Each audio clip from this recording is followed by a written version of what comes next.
नमस्कार दोस्तों, CTET paper 2 social science के लिए प्रीवियस क्वेश्चन पेपर लेकर आया हूं, जिसको यहां पर सोल्व कराने वाला हूं। क्वेश्चन से जुड़ी जितनी भी महत्वपूर्ण जानकारियां होंगी जो अक्सर सीटेट की परीक्षा में पूछी जाती हैं, वे सभी जानकारियां आपको यहां पर बताकर चलूंगा। यहां पर पहला क्वेश्चन, निम्नलिखित में से कौन भ्रंशोत पर्वत है? करेक्ट आंसर यहां पर होगा बाससेज पर्वत। बाससेज पर्वत जो है ये कैसा पर्वत है? ये ब्लॉक माउंटेन्स है, यानी कि भ्रंश घाटी का पर्वत है, भ्रंश पर्वत की श्रेणी में आता है।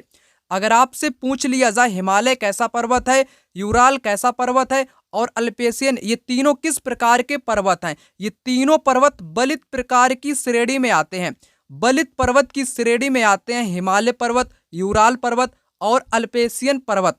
परंतु बाससेज पर्वत कैसा है? भ्रंश पर्वत है, यानी कि ब्लॉक पर्वत की श्रेणी में आता है। यहाँ पर अगला प्रश्न दिया गया है, कथन ए, पृथ्वी से हमें चंद्रमा का केवल एक ही भाग दिखाई पड़ता है। कथन बी, चंद्रमा पृथ्वी का एक चक्कर लगभग 27 दिनों में पूरा करता है और लगभग इतने ही समय में वह अपने अक्ष पर एक चक्कर भी पूरा करता है। ये दोनों कथन कैसे दिए गए हैं? दोनों ही कथन यहाँ पर करेक्ट दिए गए हैं, इसलिए पहला ऑप्शन इस क्वेश्चन का राइट आंसर होगा। ए और बी दोनों सही हैं और बी सही व्याख्या है ए की। पृथ्वी से चंद्रमा का केवल एक ही भाग हम लोगों को दिखाई पड़ता है, जिसका मुख्य कारण होता है कि जो चंद्रमा है वो पृथ्वी का चक्कर 27 दिनों में पूरा करता है और 27 दिन उसको अपने अक्ष पर भी एक चक्कर पूरा करने में लगता है, इसलिए दोनों कथन यहाँ पर करेक्ट हो जाएंगे। अगला प्रश्न यहाँ पर दिया गया है, कहता है कायांतरित शैल के बारे में दिए गए कथन ए, बी और सी पर विचार कीजिए और सही विकल्प का चयन कीजिए। आग्नेय और अवसादी शैल उच्च ताप और दाब के प्रभाव में कायांतरित शैलों में परिवर्तित हो जाती है। कायांतरित शैल उच्च ताप और दाब के प्रभाव में पिघलकर द्रवित मैग्मा बनाते हैं। संगमरमर एक कायांतरित शैल है। इस क्वेश्चन का राइट आंसर क्या होगा? यहाँ पर तीनों आपके करेक्ट दिए गए हैं, ए, बी और सी तीनों यहाँ पर करेक्ट दिए गए हैं। कैसे करेक्ट दिए गए हैं समझ लीजिएगा आप लोग। यहाँ पर कायांतरित शैल के बारे में पूछा गया है। जो कायांतरित शैल का जो निर्माण होता है वो आग्नेय शैल और अवसादी शैल, ये दोनों प्रकार के जब शैल होते हैं इसमें दाब पड़ता है ना, दाब पड़ता है, उच्च ताप पड़ता है, तब क्या होता है इनका रूप बदल जाता है, तब ये कायांतरित शैल में परिवर्तित हो जाते हैं। कायांतरित शैल जो होते हैं इसमें क्या होता है, उच्च ताप लगता है और दाब लगता है, जिस कारण ये द्रवित मैग्मा का निर्माण करते हैं, है ना। संगमरमर किसका उदाहरण है? कायांतरित शैल का उदाहरण है। आप लोगों को पता होगा शैल कितने प्रकार के होते हैं? 3 प्रकार के होते हैं। पहला कौन सा प्रकार होता है? पहला प्राथमिक प्रकार, यानी कि पहला होता है आग्नेय शैल, है ना, आग्नेय शैल होता है। दूसरा शैल कौन सा होता है? दूसरा होता है अवसादी शैल। और तीसरा कौन सा होता है? तीसरा होता है कायांतरित। कौन सा होता है? कायांतरित शैल होता है तीसरा, है ना। पहला वाला शैल जो आग्नेय शैल, ये किससे निर्मित होता है? ये द्रवित मैग्मा के ठंडे होने से इसका निर्माण होता है ना। जो मैग्मा निकलता है पृथ्वी से उससे आग्नेय शैल का निर्माण होता है। वहीं अवसादी शैल, अवसाद इसमें पाए जाते हैं। अवसाद का मतलब होता है इसमें जीवाश्म पाए जाते हैं। क्वेश्चन एग्जाम में पूछा गया था किस शैल में जीवाश्म पाए जाते हैं? किस शैल में जीवाश्म पाए जाते हैं? अवसादी शैल में क्या पाया जाता है? अवसादी शैल में जीवाश्म के अवशेष पाए जाते हैं, यानी कि जीवों के अंश पाए जाते हैं। इतनी बात आपको यहाँ पर याद रख लेनी है। करेक्ट यहाँ पर आपके तीनों ही हो जाएंगे। चलिए आगे बढ़ते हैं। आगे यहाँ पर क्वेश्चन है, अंतरिक्ष से प्रवेश करने वाले उल्का पिंड वायुमंडल के किस परत में आने पर जल जाते हैं?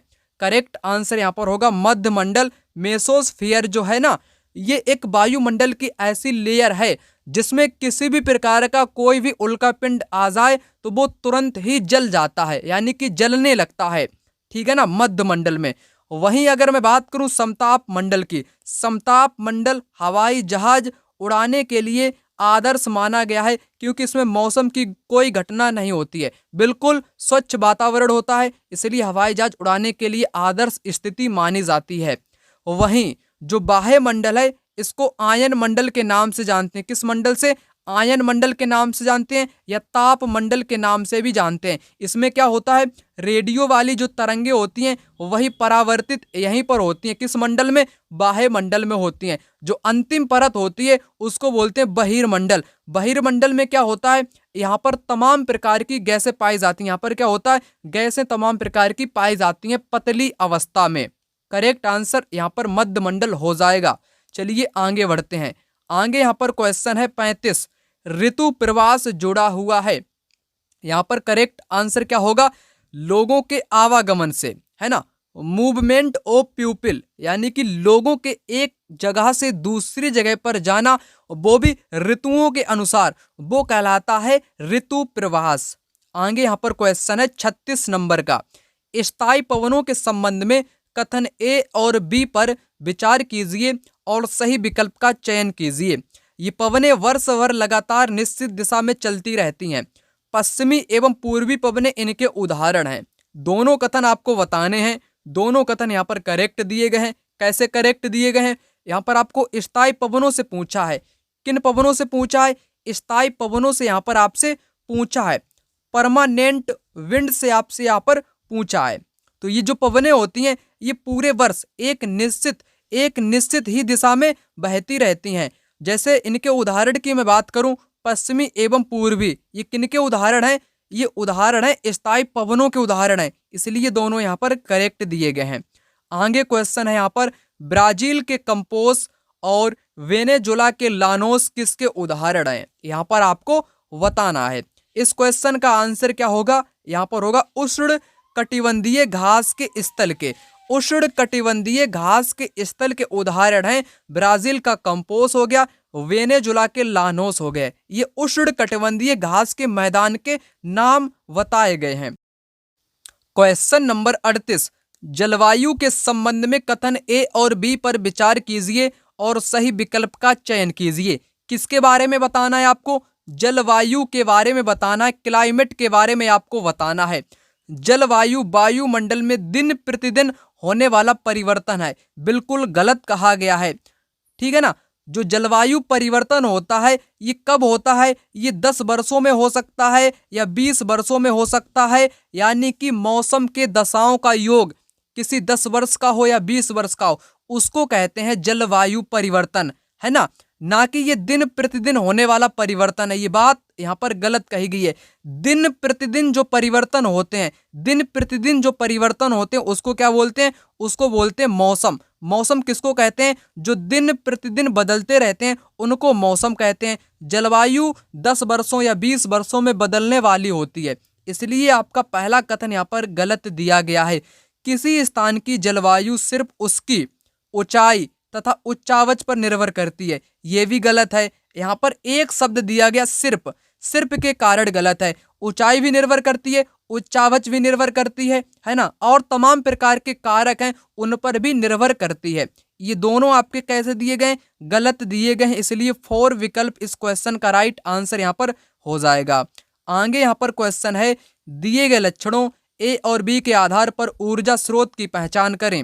यह एक परंपरागत ऊर्जा का स्रोत है। यह ऊर्जा स्रोत तब निर्मुक्त होती है जब अपरिष्कृत तेल को धरातल पर लाया जाता है। बायोगैस, प्राकृतिक गैस, भूतापीय ऊर्जा या मोम। यहाँ पर करेक्ट आंसर बताना है। परंपरागत भी होनी चाहिए, है ना, तो परंपरागत यहाँ पर कौन सी होगी, प्राकृतिक गैस हो जाएगी।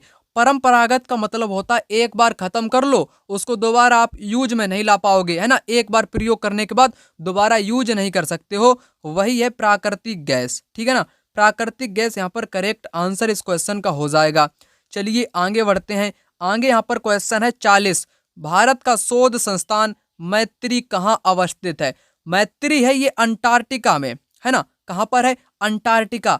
अंटार्कटिका को बर्फों का घर भी कहते हैं ना। यहाँ पर क्या है, बर्फ ही जमी रहती है, बर्फ की सफेद सफेद विशाल मात्रा में चादरें पड़ी रहती हैं। यहाँ पर कोई मानव का स्थायी निवास नहीं है। यहाँ पर लिखना चाहूंगा, एग्जाम में पूछा जाता है, स्थायी निवास नहीं पाया जाता है। स्थायी निवास किसी भी प्रकार का मानव यहाँ पर नहीं रहता है। यहाँ पर सिर्फ रिसर्च सेंटर है, यानी कि यहाँ पर शोध संस्थान है, रिसर्च सेंटर है, शोध संस्थान के लिए उपयुक्त किया जाता है। विभिन्न देशों के यहाँ पर शोध संस्थान है। जैसे भारत की मैं बात करूँ, भारत का मैत्री है, गंगोत्री है ना, ये क्या है, ये भारत के क्या है, ये शोध संस्थान है। ये कहाँ पर है, अंटार्कटिका में है, जहाँ पर बर्फ हमेशा ही जमी रहती है। चलिए आगे बढ़ते हैं। आगे यहाँ पर क्वेश्चन है, निम्नलिखित में से कौन सा कथन खनिज के संदर्भ में सही नहीं है। यानी कि आपको यहाँ पर नॉट ट्रू, गलत वाला आपको बताना है मिनरल्स के बारे में, खनिज के बारे में। ठीक है, ये प्राकृतिक रूप से प्राप्त होने वाले पदार्थ हैं। खनिज जो मिलते हैं हम लोगों को, वो प्राकृतिक रूप से ही मिलते हैं। तो पहला वाला यहाँ पर करेक्ट दिया गया है। इनका एक निश्चित रासायनिक संगठन होता है, ठीक है ना, ये भी करेक्ट यहाँ पर दिया गया है। ये विभिन्न प्रकार के भूवैज्ञानिक परिवेश में निर्मित होते हैं, ये भी करेक्ट दिया गया है। सभी खनिज अधात्विक होते हैं, ये गलत दिया गया है। आपको नहीं वाला बताना है, इसलिए करेक्ट आंसर आपका होगा ऑप्शन यहाँ पर 4। ऑप्शन यहाँ पर 4 कैसे होगा गलत, ये गलत है यहाँ पर, है ना, ये गलत है, आपको गलत वाला ही बताना था। सभी खनिज अधात्विक नहीं होते हैं, परंतु कुछ खनिज धात्विक होते हैं। कैसे होते हैं, धात्विक होते हैं, और उसके साथ अधात्विक भी होते हैं, ठीक है ना। धात्विक का मतलब क्या होता है, जिसमें धातु पाई जाती हो, जिसमें कि लोहा पाया जाता हो, उसको धात्विक बोलते हैं। अधात्विक जिसमें लोहा ना पाया गया हो, उसको अधात्विक बोलते हैं। यानी कि खनिज आपके तमाम प्रकार के तो होते हैं, परंतु अधात्विक भी होते हैं और धात्विक भी होते हैं, इसलिए आपका यहाँ पर सभी खनिज अधात्विक कहा गया, ये गलत दिया गया है, ठीक है ना। इसलिए करेक्ट आंसर आपका 4 विकल्प यहाँ पर हो जाएगा। आगे यहाँ पर क्वेश्चन आ चुका है 42, निम्नलिखित का मिलान कीजिए। यहाँ पर आपको करना क्या है, यहाँ पर आपको मिलान करना है। क्वेश्चन बड़ा ही यहाँ पर इम्पोर्टेंट दिया गया है। चलिए आपको यहाँ पर बताता हूँ। यहाँ पर नर्मदा घाटी में सबसे पहले क्या हुआ था, यहाँ पर सबसे पहले आखेट और संग्रहण किया जाता था। यानी कि नर्मदा के क्षेत्र के आसपास में लोग क्या करते थे, शिकार करते थे, कंदमूल को इकट्ठा किया करते थे, है ना। तो ए का यहाँ पर जाएगा सेकेंड के साथ। ए का सेकेंड किस ऑप्शन में है, सिर्फ और सिर्फ तीसरे ऑप्शन में है, इसलिए यहाँ पर तीसरा ऑप्शन इस क्वेश्चन का राइट आंसर यहाँ पर हो जाएगा। अगर मैं बात करूं बज्जी क्या है दोस्तों, बज्जी एक प्रकार का, जैसे हम लोग पढ़ते हैं ना 16 महाजनपद में, उसमें बज्जी को भी शामिल किया गया है, इसलिए ये एक आरंभिक गणतंत्र था, है ना। 16 महाजनपदों में आरंभिक गणतंत्र में बज्जी को शामिल किया गया था। और वहीं अगर मैं बात करूं गारो की पहाड़ियों में क्या किया गया था, सबसे पहले कृषि की गई थी, है ना, सबसे पहले क्या की गई थी, कृषि की गई थी, ठीक है। अब मैं आपको यहाँ पर बताना चाहूँ, यहाँ पर सबसे महत्वपूर्ण जानकारी है गंगा घाटी के बारे में। गंगा घाटी में लगभग 2500 वर्ष पहले शहरों का निर्माण यहीं पर किया गया था, और जो सिंधु और उसकी सहायक नदियां हैं, वहां पर प्रथम नगर विकसित किए गए थे। जैसे हड़प्पा का नगर है, ये किन नदियों के किनारे था, सिंधु और उसकी सहायक नदियों के ही किनारे थे। यानी कि हड़प्पा नगर को विश्व का सबसे प्राचीनतम नगर की श्रेणी में रखा गया है। इस प्रकार से इन सभी का यहाँ पर मिलान हो जाएगा, ठीक है ना। इस प्रकार से यहाँ पर इन सभी का क्या होगा, मिलान यहाँ पर हो जाएगा। चलिए आगे बढ़ते हैं। आगे यहाँ पर है क्वेश्चन 43, नीचे दो कथन ए और बी भारतीय इतिहास की तिथियों और काल के समयामिक वाद विवादों के संदर्भ में दिए गए हैं। पहला कथन, हिंदू मुस्लिम ब्रिटिश जैसी कालावधि उपयुक्त है क्योंकि शासकों का धर्म ही एकमात्र महत्वपूर्ण ऐतिहासिक परिवर्तन रहा है। कथन बी, लंबी समयावधि में घटित होने वाली ऐतिहासिक प्रक्रियाओं को निश्चित तिथियों और कालों विभाजनों के अंतर्गत लाना समस्यात्मक है। ये तो बात सही कही गई है। जो लंबी घटनाएं होती है ना, उनको एक क्रम में, मतलब कि उनको क्रमगत करने में उसमें समस्याएं उत्पन्न होती हैं, ये बात यहाँ पर करेक्ट कही गई है। परंतु एक व्यक्ति हुआ, उस व्यक्ति का नाम क्या है, जेम्स मिल। क्या नाम है, जेम्स मिल। उसने क्या किया, भारत के इतिहास को 3 वर्गों में बांट दिया था, हिंदू मुस्लिम और ब्रिटिश में, है ना। उसका कारण क्या बताया था, एकमात्र ऐतिहासिक परिवर्तन, है ना, धर्म, शासकों का धर्म। तो ये बात यहाँ पर कैसी है, गलत है। और दूसरी बात यहाँ पर करेक्ट दी गई है। तो करेक्ट आंसर क्या होगा? यहाँ पर करेक्ट आंसर क्या होगा? ए गलत है, बी सही है, इसलिए 4 ऑप्शन इस क्वेश्चन का राइट आंसर यहाँ पर हो जाएगा 4 विकल्प। चलिए आगे बढ़ते हैं। आगे यहाँ पर क्वेश्चन दिया गया है, नीचे दो कथन 19वीं शताब्दी में नई लोकप्रिय भारतीय कला के संदर्भ में है। पहला कथन, कई चित्रों में हमें आसपास के बदलावों का उपहास किया गया है। अंग्रेजी भाषी लोगों के नए शौकों का मजाक तथा औरतों को घर से बाहर न निकलने की सलाह दी गई है। ये बिल्कुल सही बात यहाँ पर कही गई है। 19वीं शताब्दी में क्या हुआ करता था? महिलाओं को घर से बाहर जाने की अनुमति नहीं थी, उनको बाहर अध्ययन करने की अनुमति नहीं थी, यानी कि घर पर ही अध्ययन कर सको तो कर लो, अच्छी बात है। उनको बाहर निकलने की अनुमति नहीं दी जाती थी 19वीं शताब्दी के दौरान। तो ये बात यहाँ पर कैसी कही गई है? ये बात यहाँ पर कैसी कही गई है? ये बात यहाँ पर करेक्ट कही गई। पहली बात यहाँ पर कैसी होगी? पहली बात 19वीं शताब्दी के बारे में यहाँ पर आपकी करेक्ट हो जाएगी। कथन बी, राष्ट्रवादी विचारों को अभिव्यक्त करने और लोगों को विशिष्ट शासन के खिलाफ उद्लेखित करने के लिए छवियों का इस्तेमाल किया गया। छवियों का इस्तेमाल किया गया, क्या ये करेक्ट यहाँ पर हो जाएगा? यहाँ पर आपके करेक्ट तो दोनों ही दिए गए हैं, है ना, ये करेक्ट तो दोनों ही दिए गए। छवियों का भी 19वीं शताब्दी के दौरान अधिक से अधिक प्रयोग किया गया था। महिलाओं को घर से बाहर निकलने की अनुमति तक नहीं थी, न ही उनको सलाह दी जाती थी। ये बातें तो दोनों सही हैं, लेकिन यहाँ पर महिला की बात कही गई है ना, और नए भाषी लोगों का मजाक की बात कही गई, परंतु यहाँ पर छवियों की बात कही गई है। ये दोनों बातें कैसी हैं? दोनों बातें अलग अलग हैं। बातें तो दोनों सही हैं, परंतु अलग अलग हैं, एक दूसरे की सही व्याख्या नहीं करते हैं। करेक्ट आंसर आपका सेकेंड विकल्प यहाँ पर हो जाएगा। चलिए आगे बढ़ते हैं। आगे यहाँ पर क्वेश्चन है 45, भारत में आरंभिक मानवों पर समझ के लिए निम्नलिखित में से किसे एक प्राथमिक स्रोत? प्राथमिक स्रोत का मतलब क्या होता है? प्रत्यक्ष, जो चीज प्रत्यक्ष, जो उसको प्राथमिक स्रोत में शामिल किया जाता है, प्रत्यक्ष, डायरेक्ट। कागड़ा शैली की चित्रकला, गिरनार का शैल अभिलेख, ठीक है ना। तो प्रत्यक्ष इस दौरान कौन सा स्रोत माना जाएगा? तो मध्य प्रदेश की जो शैल चित्रकला है, आप भी इसको वर्तमान में देख सकते हो, वर्तमान में भी आपकी स्थित है मध्य प्रदेश की शैल चित्रकला, है ना, जो कि दक्षिणी उत्तरी प्रदेश और मध्य प्रदेश में स्थित है, जो कि एक प्राथमिक स्रोत का काम करती है, आरंभिक मानवों को बताने का काम करती है, क्योंकि मानव के यहाँ पर चित्रकारी अवशेष देखने को मिले हैं। आगे क्वेश्चन है यहाँ पर, ब्रिटिश काल से पहले बच्चों को पढ़ाया जाता था। ब्रिटिश काल से पहले बच्चों को पढ़ाया जाता था, यहाँ पर है करेक्ट आंसर आपका थर्ड विकल्प। साल भर फसल की कटाई के समय छोड़कर सब खेतों में काम करते थे, तब उनको पढ़ाया जाता था। आगे आगे क्वेश्चन है यहाँ पर 47 नंबर का। नीचे दो कथन दिए गए हैं, 18 और 19वीं शताब्दियों में यूरोप में राष्ट्र राज्यों के उदय के संदर्भ में, यूरोप में राष्ट्र राज्यों के संदर्भ में, यानी कि उदय के संदर्भ में 18वीं शताब्दी तक यूरोप के लोग स्वयं को राष्ट्र राज्य के रूप में देखते थे। क्या वो लोग देखते थे? ये बात यहाँ पर सही है या गलत है? ये बात एकदम गलत है। 18वीं शताब्दी तक यूरोप के लोग स्वयं को राष्ट्र राज्य के रूप में नहीं देखते थे, ये बात गलत कही गई है। प्रारंभिक 19वीं शताब्दी में लोगों को यह बोध कराया कि प्रत्येक भाषी समुदाय एक अलग राष्ट्र था, ये बात करेक्ट है। ये बात कैसी है? बिल्कुल करेक्ट दी गई है, इसलिए इस क्वेश्चन का आंसर 4 विकल्प होगा। ए गलत है किंतु बी सही है। चलिए आगे बढ़ते हैं। आगे यहाँ पर क्वेश्चन है, BCE का तात्पर्य, BCE before common era, before common era, इस क्वेश्चन का राइट आंसर होगा सेकेंड विकल्प। आगे क्वेश्चन है यहाँ पर, हम यह आज कैसे जानते हैं कि पूरा पाषाण युग में भारत में शुतुरमुर्ग हुआ करते थे? तो शुतुरमुर्ग होने का प्रमाण मिला है, कहाँ से मिला है? महाराष्ट्र से मिला है। महाराष्ट्र के पटनेपुरा स्थल से शुतुरमुर्ग के अंडों के अवशेष मिले हैं। कहाँ से मिले हैं? महाराष्ट्र के पटनेपुरा स्थल से मिले हैं।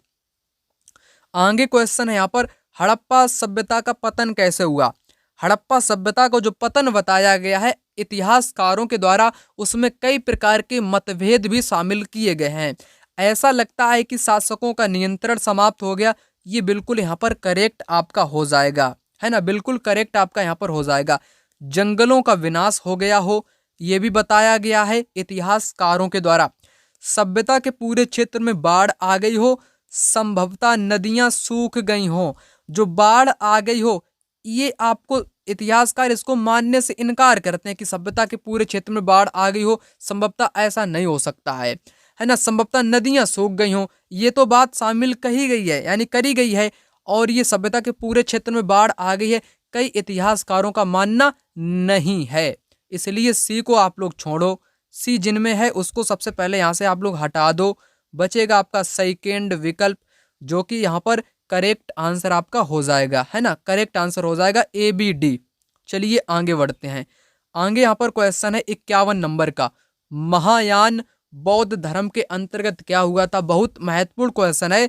यहाँ से 3 से 4 क्वेश्चन बौद्ध महायान से हर बार पूछा जाता है। एग्जामिनर भी कैसा होता है, वो भी रिपीट करके ही क्वेश्चन दे देता है 3 से 4 हर बार एग्जाम में, है ना। ये भी बहुत बार एग्जाम में पूछा गया है।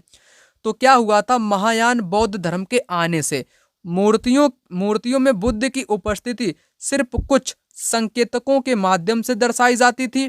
क्या ये बात करेक्ट है? नहीं, ये बात तो गलत है। जब महायान बौद्ध धर्म नहीं आया था उससे पहले की बात है। ये कब की बात है? पहले की बात बताई गई है। आपको महायान बौद्ध धर्म की बात बतानी है। बुद्ध की प्रतिमाएं बनाई जाने लगी थी, ये बात करेक्ट है। बोधिसत्व को नहीं स्वीकारा गया, ये बात गलत है। बोधिसत्व को क्या किया गया था? स्वीकारा गया था, क्योंकि उनको ज्ञान प्राप्त हो चुका था, है ना। यहाँ पर नहीं दिया गया, इसलिए गलत है। मूर्ति कला के रूप में मथुरा एवं तक्षशिला का उदय हुआ था, ना कि पतन हुआ। पतन नहीं हुआ था, बल्कि इन प्रदेशों का उदय हुआ था। तो करेक्ट आंसर कौन हुआ आपका? यहाँ पर दूसरा वाला करेक्ट आंसर इस क्वेश्चन का यहाँ पर हो जाएगा। क्वेश्चन बड़ा ही कैसा है, इंपॉर्टेंट है। आगे यहाँ पर क्वेश्चन क्या है, खलजी और तुगलक वंश के अंतर्गत प्रशासन और समेकन के संदर्भ में सही क्या है। तो खलजी और तुगलक वंश के दौरान इन्होंने अपना प्रशासन बहुत अधिक विस्तारित करने का प्रयास किया था। उपमहाद्वीप का काफी बड़ा हिस्सा दिल्ली के सुल्तानों के अधिकार में रहा। ये तो रहा, बातें तो बिल्कुल सही हैं, परंतु आपको बताना क्या है, यहाँ पर बताना है खलजी और तुगलक वंश के अंतर्गत प्रशासन और समेकन। समेकन का मतलब है समाहित किन किन क्षेत्रों को इन्होंने कर रखा था अपने नियंत्रण में, यानी कि एडमिनिस्ट्रेशन ये चला रहे थे, अपना प्रशासन कहाँ कहाँ से चला रहे थे, वो आपको बताना है। ठीक है। गंगा के मैदानी इलाकों के घने जंगलों वाले क्षेत्र को पहली बार पैठा गया था। पैठा तो गया था, इनको भागना भी पड़ा था वहां से, है ना। तो ये भी यहाँ पर नहीं माना जाएगा। दिल्ली से बंगाल जैसे सुदूर प्रांतों का नियंत्रण कठिन था, ये बात बिल्कुल करेक्ट है। जैसे ये लोग दिल्ली से शासन करते थे और इनके जैसे दूर प्रांत थे बंगाल, इन पर नियंत्रण करना कठिन था। ये समेकन की एक समस्या हो सकती है, यही आपका करेक्ट आंसर हो जाएगा। अलाउद्दीन खलजी और मोहम्मद तुगलक गंगा के मैदानी इलाकों में जोर जबरदस्ती अपना अधिकार लंबे समय तक कायम रख सके, नहीं इनको फटाक से वहां से भागना पड़ा था 1-2 दिन के बाद में, है ना। वहां के लोगों ने इनको भगा दिया था, अलाउद्दीन और मोहम्मद तुगलक को। ये भी गलत है। करेक्ट आंसर आपका यहाँ पर थर्ड वाला हो जाएगा, थर्ड वाला यहाँ पर हो जाएगा। ठीक है ना। उपमहाद्वीप का काफी बड़ा हिस्सा दिल्ली के सुल्तानों के अधिकार में था, ये भी बात गलत है। उपमहाद्वीप जो भारत का है, ये पूरा हिस्सा इनके कब्जे में नहीं था, कब्जे में नहीं था। जैसे बंगाल को ही इन्होंने अपने नियंत्रण में नहीं रख पाया, क्योंकि नियंत्रण करना वहां पर कठिन था। यही बात यहाँ पर आपकी करेक्ट हो जाएगी। आगे यहाँ पर है 53 नंबर का क्वेश्चन, जनजातीय लोगों के इतिहास के पुनर्निर्माण में निम्न में से कौन सा कथन गलत है। यहाँ पर आपको इनकरेक्ट वाला बताना है। समकालीन इतिहासकार और मुसाफिरों ने जनजातियों के बारे में बहुत कम जानकारी दी है, ये तो बात सही है, कम जानकारी दी है। अधिकांश जनजातीय समूहों ने लिखित दस्तावेज रखा, जनजातियों के पास में कोई लिखित दस्तावेज नहीं रखते हैं, ना ही वे ज़्यादा पढ़े लिखे होते हैं। वो मौखिक परंपराओं यानी कि बातचीत परंपराओं का इस्तेमाल करते हैं। इसलिए आपका सेकेंड वाला तो यहाँ पर गलत हो जाएगा, है ना। सेकेंड वाला यहाँ पर गलत हो जाएगा। और यहाँ पर ये आपके चारों ही सही हैं, क्योंकि वो एक दूसरे पर निर्भर करते हैं। वो रीति रिवाजों का भी प्रयोग करते हैं, मौखिक परंपराओं का भी संरक्षण करते हैं। गलत आपको बताना था तो गलत मैंने आपको बता ही दिया, सेकेंड वाला गलत हो जाएगा यहाँ पर।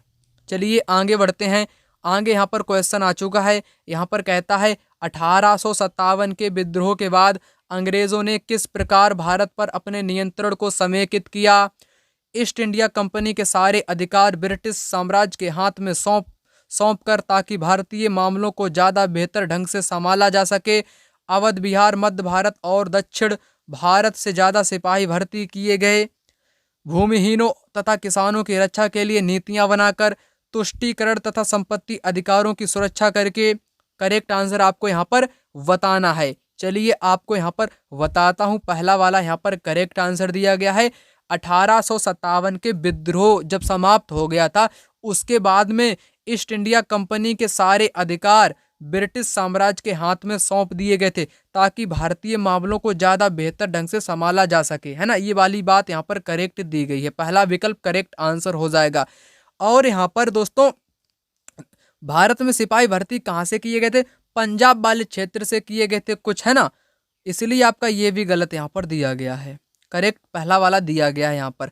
आगे यहाँ पर क्वेश्चन है 55 नंबर का। नाट वाला आपको बताना है, यानी कि गलत वाला आपको यहाँ पर बताना है। किसके बारे में? प्रतिनिधि लोकतंत्र के बारे में। मतदान द्वारा प्रतिनिधि का चुनाव किया जाता है, ये करेक्ट है। प्रतिनिधियों के हाथ में निर्णय निर्माण की प्रक्रिया होती है, प्रतिनिधि के हाथ में ही होती है, ये भी करेक्ट है।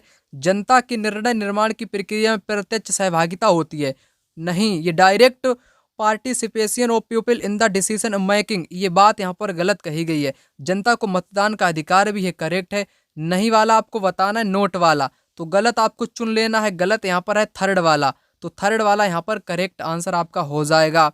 आगे यहाँ पर क्वेश्चन क्या है? भारत के किस क्षेत्र को छोटा तिब्बत, लिटिल तिब्बत के नाम से जानते हैं? तो लद्दाख को क्या बोलते हैं? लद्दाख को छोटा तिब्बत कहते हैं। छोटा तिब्बत कहने के 3 कारण बताए गए हैं। यहाँ पर भोजन भी समान पाया जाता है, यानी कि भोजन की समानता पाई जाती है। भाषा की समानता पाई जाती है। भोजन हो गया, भाषा हो गया, और तीसरा क्या होगा? तीसरा हो गया धर्म। यहाँ पर हिंदू नहीं, यहाँ पर मुसलमान और बौद्ध समुदाय के लोग यहाँ पर रहते हैं, है ना। ये 3 चीज़ें आपको पता होनी चाहिए। भोजन, भाषा, धर्म, ये लोगों के समान होने के कारण लद्दाख को छोटा तिब्बत के नाम से जानते हैं। और यहाँ का एक तिब्बत का ग्रंथ कह लो या लद्दाख का एक केसर सागा ग्रंथ है। कौन सा? केसर सागा ग्रंथ है, जो कि लद्दाख में प्रचलित है। कहाँ पर प्रचलित है? लद्दाख में प्रचलित है। आगे यहाँ पर क्वेश्चन है 57 नंबर का।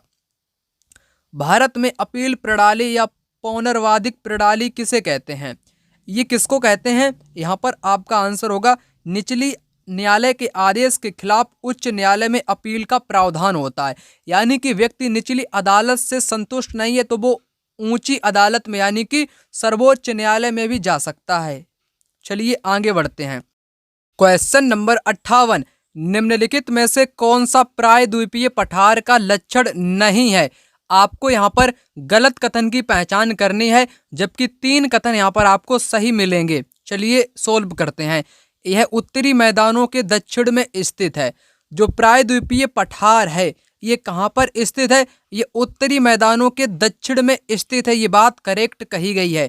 इसके उत्तर पश्चिम में अरावली श्रृंखला स्थित है, ये भी करेक्ट है।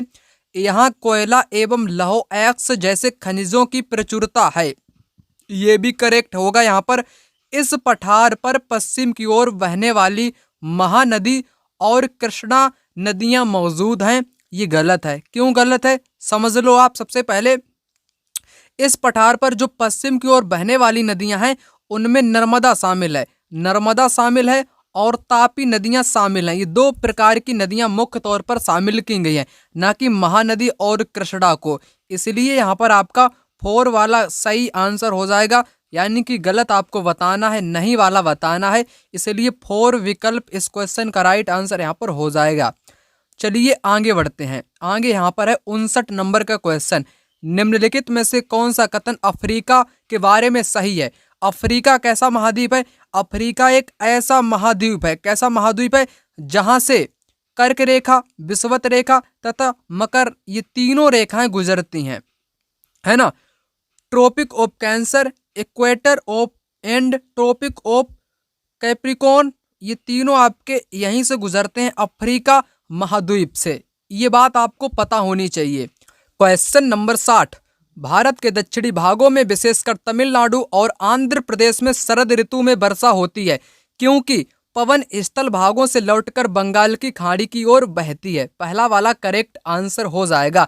जैसे जब सर्दी पड़ती है यानी कि जाड़े के जो मौसम आते हैं तब तमिलनाडु और आंध्र प्रदेश में ही बारिश होती है। ऐसा कारण है जो पवनें होती हैं वो स्थल भागों से बंगाल की खाड़ी की ओर जाती हैं। यहाँ पर आप लोग समझ लो, जैसे यहाँ पर ये रहा भारत, है ना, ये भारत रहा, ये रहा स्थल भाग, ये क्या है, ये है स्थल भाग बीच का। तो यहाँ की पवनें किधर जाएंगी, यहाँ की पवनें जाएंगी बंगाल की खाड़ी की ओर और आपकी जाएंगी अरब सागर की ओर। तब क्या होगा, तब तमिलनाडु और आंध्र प्रदेश में वर्षा होगी। वो भी कब होगी, वो सर्दी के मौसम में होगी। जो सामान्य तौर पर जो बारिश होती है, जो बारिश का मौसम होता है, वर्षा वाला मौसम, जिसको दक्षिणी पश्चिमी मानसून बोलते हैं, वो कैसे होता है।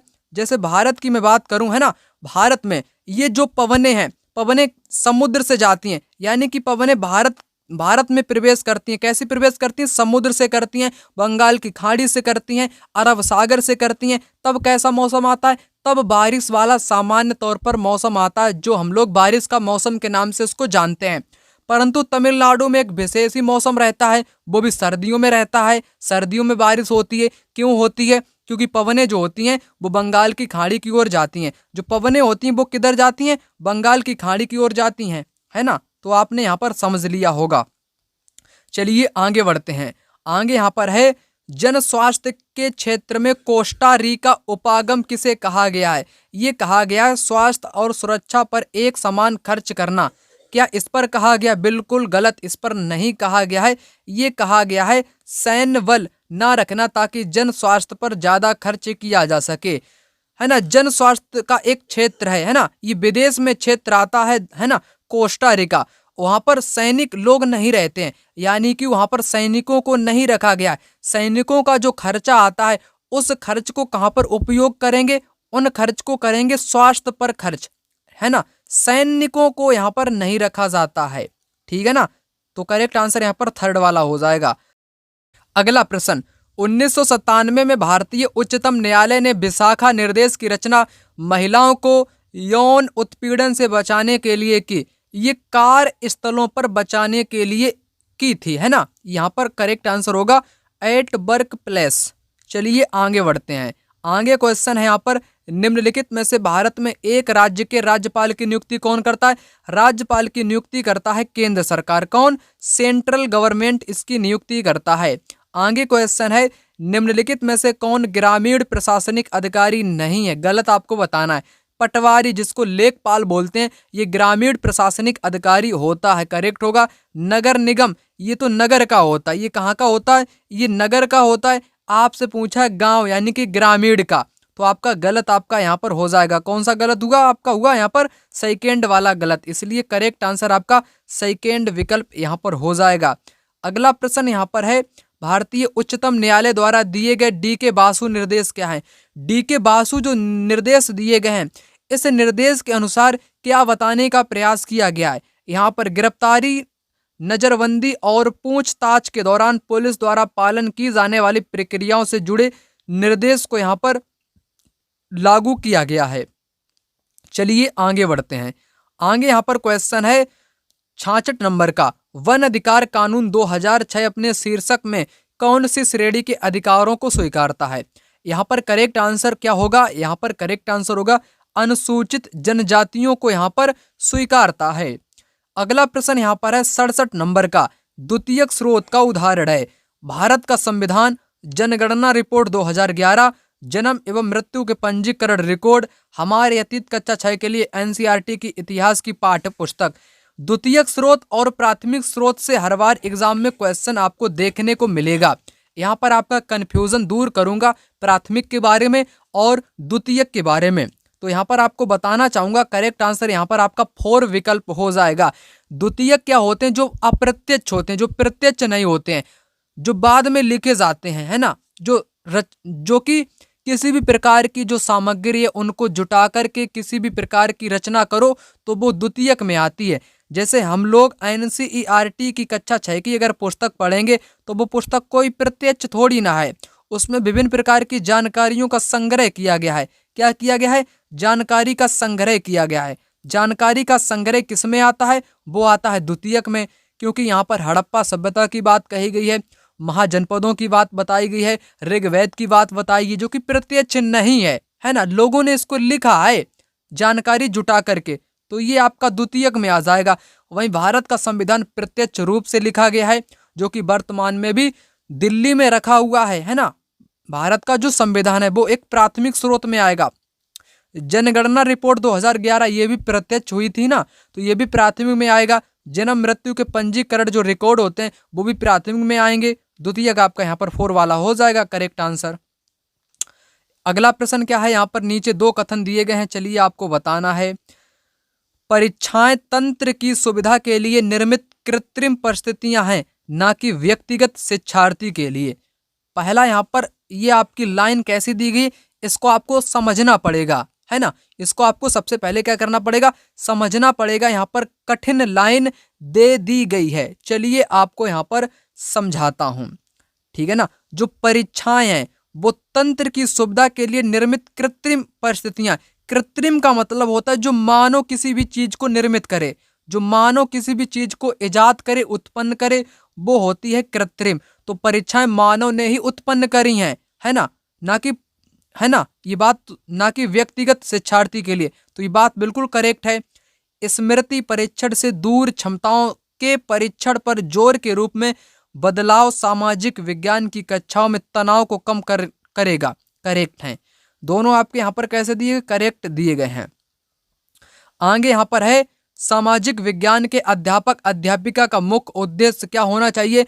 इनका मुख्य उद्देश्य जो होना चाहिए वो यहाँ पर होना चाहिए सभी तत्व जो समाज का निर्माण करते हैं उनके बीच के संबंधों का बोध कराना चाहिए। आगे बढ़ते हैं, आगे यहाँ पर क्वेश्चन है 70 नंबर का। सामाजिक विज्ञान में आकलन का मुख्य उद्देश्य, असेसमेंट का सोशल साइंस में क्या पर्पज होता है, यानी कि मुख्य उद्देश्य क्या होता है, आपको यहाँ पर बताना है। इसका मुख्य उद्देश्य होता है शिक्षार्थियों को प्रतिपुष्टि देना तथा मानक स्थापित करना जिनको पाने के लिए वे प्रयासरत हों, है ना। सामाजिक विभेदों ये तो गलत होता ही है, विद्यार्थियों को वर्गीकृत करना भी गलत होता है, ठीक है ना। पाठ पुस्तकीय ज्ञान को याद करना रटाना भी गलत होता है, इसलिए 4 विकल्प इस क्वेश्चन का राइट आंसर यहाँ पर हो जाएगा। अगला प्रश्न यहाँ पर क्या है, सामाजिक विज्ञान की कक्षा में फिल्मों को एक प्रभावी शैक्षणिक उपकरण के रूप में उपयोग किया जा सकता है।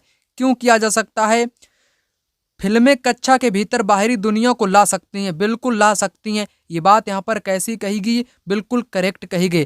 फिल्में अनदेखे और अनसुने संदर्भों को खोजने की शक्ति से प्रेरित करते हैं, ये भी करेक्ट है। फिल्में ऐसी कहानियों, संवादों और छवियों को सामने लाती हैं जो जीवन से हमें दूर हो सकती हैं, हमसे दूर हो सकती हैं। यानी कि जो पिक्चर फिल्म जो होती हैं वे हमारे सामने ऐसी भी चीज़ों को रखती हैं जो हमने पहले कभी उनको देखा ना हो या ना सुना हो, ऐसी भी अनोखी चीज़ों को लाने का प्रयास करती है, ये भी करेक्ट है। फिल्में एक वस्तुनिष्ठ माध्यम है जो छात्रों को एक तरीके से अपने विचार प्रस्तुत करने के लिए प्रोत्साहित करती है, विचार को, ये गलत है, ठीक है ना। तो पहला ऑप्शन यहाँ पर करेक्ट होगा ABC। ABC यहाँ पर करेक्ट आंसर इस क्वेश्चन का यहाँ पर हो जाएगा। क्वेश्चन नंबर 72, कक्षा में मानचित्र के प्रयोग के संदर्भ में निम्नलिखित कथनों में से कौन सही है। मानचित्र एक सामाजिक राजनीतिक निर्मित है, ये बात करेक्ट यहाँ पर कही गई है। चिरकाल से उत्तर को सदा सभी, ये गलत है, चिरकाल ये सब गलत है। मानचित्र एक त्रिआयामी साधन है जबकि हम एक 2 आयामी दुनिया में रहते हैं, ये भी गलत है। शिक्षार्थी में समय की अवधारणा को विकसित करने के लिए मानचित्र एक सहायक सामग्री है, समय की अवधारणा को, ये भी यहाँ पर गलत है।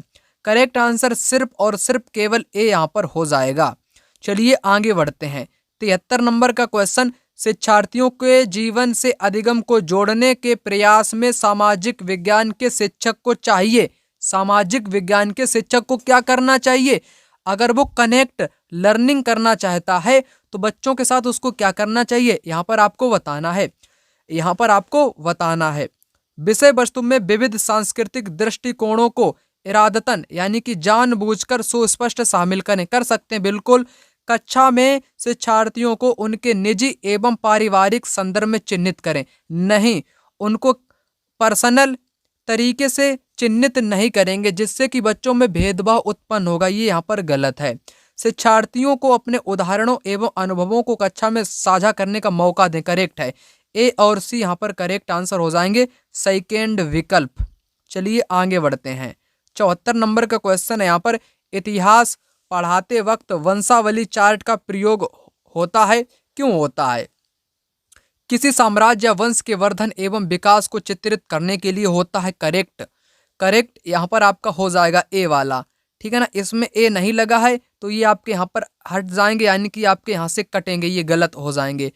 अनुक्रम एवं प्रक्रियात्मक संबंधों को दर्शाने के लिए, ठीक है, तो ये यहाँ पर क्या आपका सही होगा या यहाँ पर गलत होगा? तो ये भी यहाँ पर सही दिया गया है। एक कालक्रमिक रूपरेखा देने के लिए भी बिल्कुल करेक्ट। शिक्षार्थियों में स्थान की अवधारणा, ये गलत है। स्थान की अवधारणा का पता थोड़ी ना चलता है वंशावली चार्ट से। तो ए बी सी इस क्वेश्चन का करेक्ट आंसर यहाँ पर आपका हो जाएगा। अगला प्रश्न यहाँ पर है 75 नंबर का, जो कि यहाँ पर लेंथी क्वेश्चन यानी कि लंबा क्वेश्चन दिया गया है। दृष्टिबाधित शिक्षार्थियों के साथ कार्य करते समय एक सामाजिक विज्ञान शिक्षक को किस प्रकार से शिक्षण अधिगम प्रक्रिया में अनुकूलन करना चाहिए? यहाँ पर विद्यार्थी कैसे हैं? यहाँ पर विद्यार्थी हैं दृष्टिबाधित, यानी कि दिखाई नहीं देता है। ऐसे बच्चों के साथ आपको क्या करना चाहिए? यथोचित विराम तथा पुनरावृत्ति के साथ स्पष्ट एवं उच्च आवाज में बोलना चाहिए। बिल्कुल उच्च आवाज में बोलोगे तो बच्चे अच्छे ढंग से उसको सुन पाएंगे। करेक्ट, पहला तो यहाँ पर करेक्ट हो ही जाएगा, है ना। यहाँ पर आपके ये वाले कट जाएंगे। विविध प्रकार के आकर्षक दृश्यों वाले कारपत्रों का प्रयोग नहीं।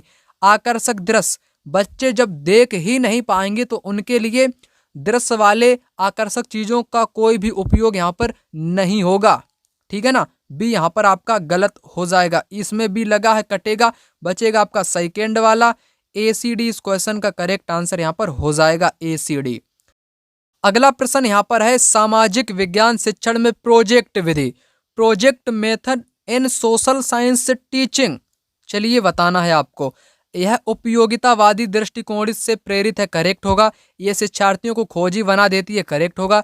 यह पूर्ण रूप से एक शिक्षक केंद्रित, ये हमेशा ही गलत होता है ना। टीचर सेंटर्ड, ये गलत होता है, ये गलत यहाँ पर है, ठीक है। सी जिन में होगा वो यहाँ से आपका कटेगा, बचेगा आपका यहाँ पर कौन सा?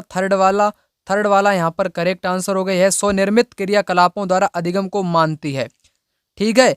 ACD यहाँ पर करेक्ट आंसर आपका हो जाएगा।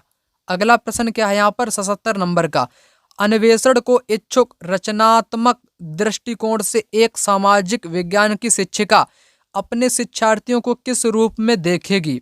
किस रूप में देखेगी? सामाजिक प्रक्रियाओं में खोज करने को उत्सुक। तो ये यहाँ पर आपका करेक्ट हो जाएगा उत्सुक। स्रोतों के आधार पर कल्पनाशील, स्रोत के आधार पर कल्पनाशील होना चाहिए इतिहास में। ये बात भी यहाँ पर कैसी दी गई है? ये बात भी यहाँ पर एकदम करेक्ट दी गई है। समस्याओं के समाधान के सुझावों की कोशिश करने वालों, ये भी करेक्ट है। विवादास्पद मुद्दों को उच्चतर शिक्षा के स्तर पर चर्चा करने के लिए स्थगित करना, हटाना या रोकना, ये हमेशा ही गलत होते हैं। इसलिए डी वाला आपका गलत हो जाएगा। करेक्ट आंसर सेकेंड विकल्प यहाँ पर होगा, A, B एंड C। चलिए आगे बढ़ते हैं। आगे यहाँ पर क्वेश्चन है 78 नंबर का, सामाजिक विज्ञान के पाठचर्या को अधिक समावेशी बनाने के लिए कौन सहायक हो सकता है? यहाँ पर आपको करेक्ट आंसर बताना है। पाठचर्या को जेंडर संबंधित मुद्दों को जोड़ना चाहिए। करेक्ट होगा यहाँ पर। कक्षा में एक रूप निर्देश एवं एक निश्चित शिक्षण, गलत। एक निश्चित शिक्षण शैली नहीं, परंतु विभिन्न प्रकार की शिक्षण शैलियों को यहाँ पर समाहित करना चाहिए। विभिन्न स्रोत का इस्तेमाल करना चाहिए। यहाँ पर करेक्ट आंसर आपका कौन सा होगा? बी तो आपका गलत हो ही गया। बी जिन में होगा वो यहाँ से आपका कटेगा, बचेगा आपका सेकेंड विकल्प A और C यहाँ पर करेक्ट आंसर हो जाएगा। चलिए आगे बढ़ते हैं। आगे यहाँ पर क्वेश्चन है, विद्यार्थियों को विवेचनात्मक होना क्यों सीखना चाहिए? यहाँ पर क्यों सीखना चाहिए आपको बताना है, ठीक है ना। यह समझने के लिए कि मुद्दे उनकी खुद जिंदगी से कैसे जुड़े हुए हैं। आगे क्या है, निम्नलिखित उदाहरणों में से विविधता को दर्शाने वाला उदाहरण आपको बताना है।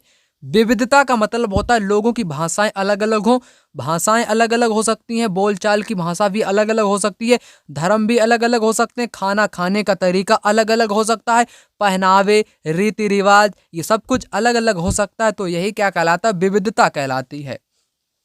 तो करेक्ट आंसर आपको यहाँ पर बताना है। करेक्ट आंसर होगा यहाँ पर 4 विकल्प। परितोष को बांग्ला अच्छी आती है, वहीं सुचिता हिंदी बोलती है, यानी कि भाषा दोनों लोग अलग अलग बोलते हैं। तो ये किसका प्रतीक है, विविधता का प्रतीक है। 4 वाला यहाँ पर करेक्ट आपका हो जाएगा। आगे यहाँ पर क्वेश्चन क्या है, एक स्कूल के सामाजिक विज्ञान के शैक्षणिक भ्रमण में जीरो, बोमडिला, नामदफा राष्ट्रीय उद्यान, तवांग, लिसांग गांव को शामिल किया गया है। किस माध्यम से विद्यार्थियों को आप भ्रमण किए गए 2 राज्यों को इंगित करने को कहेंगे। तो आपको बताना ये नामदफा राष्ट्रीय उद्यान कहाँ पर है, बोमडिला ये कहाँ पर ये क्षेत्र पड़ते हैं। तब आप लोग यहाँ पर कहोगे ये जो क्षेत्र पड़ते हैं ये पड़ते कहाँ पर है, अरुणाचल प्रदेश और मणिपुर के एक मानचित्र को आपको बच्चों को दिखाना होगा, है ना। क्वेश्चन नंबर 82, सामाजिक विज्ञान की समसामयिक समझ अध्यापकों को निम्नलिखित में से सभी को करने को प्रोत्साहित करती है, केवल इसको छोड़कर। किसको छोड़कर, यहाँ पर करेक्ट आंसर क्या होगा, यहाँ पर होगा प्रश्नों के समान उत्तर देने के लिए शिक्षार्थियों को प्रोत्साहन देना, जिससे कि सभी बेहतर बन सकें। और बाकी यहाँ पर सारे के सारे आपके गलत दिए गए हैं, सारे के सारे गलत दिए गए हैं। चलिए आगे बढ़ते हैं। आगे यहाँ पर क्वेश्चन है, जेंडर रूढ़िवादिता का उदाहरण नहीं वाला आपको यहाँ पर बताना, यानी कि गलत आपको यहाँ पर बताना है। गलत यहाँ पर है, हालांकि लड़के कक्षागत चर्चा में दबदबा बनाने का प्रयास करते हैं, लेकिन लड़कियों एवं लड़के दोनों की सहभागिता को प्रोत्साहित किया जाता है। ये यहाँ पर उदाहरण कैसा है, जेंडर रूढ़िवादिता के बारे में गलत दिया गया है ना। ये यहाँ पर गलत दे दिया गया है जेंडर रूढ़िवादिता के बारे में। और बाकी ये पहला वाला है, दूसरा है और चौथा है। इसमें क्या है, इसमें रूढ़िवादिता को दर्शाया गया है, रूढ़िवादिता को यहाँ पर दर्शाया गया है, ठीक है ना। चलिए आगे बढ़ते हैं। सामाजिक विज्ञान शिक्षण को प्रभावी बनाने के लिए आवश्यक होगा, क्या आवश्यक यहाँ पर होगा, यहाँ पर आवश्यक क्या होगा, अतीत के सभी सांस्कृतिक प्रथाओं को बनाए रखना। यहाँ पर क्या कहा गया, सभी, सभी तो नहीं, जो मुख्य मुख्य हो उनको ही बनाए रखो, ठीक है ना। ये तो यहाँ पर गलत आपका हो ही जाएगा, ठीक है। साहित्यिक स्रोतों का समालोचनात्मक विश्लेषण करना चाहिए, वे कितनी भी पुरानी हो, ये करेक्ट है। सभी गैर शाब्दिक स्रोतों का निष्कासन करना चाहिए, क्या सभी स्रोतों को निकालना चाहिए जो गैर शाब्दिक हों, ऐसा भी नहीं करना चाहिए, ये भी गलत है। स्रोतों के ट्राई एग्नुलेशन यानी कि त्रिकोणीय को प्रमुखता देना, ये सही है, बी और डी यहाँ पर करेक्ट होंगे। थर्ड वाला करेक्ट आंसर इस क्वेश्चन का आपका यहाँ पर हो जाएगा। चलिए आगे बढ़ते हैं।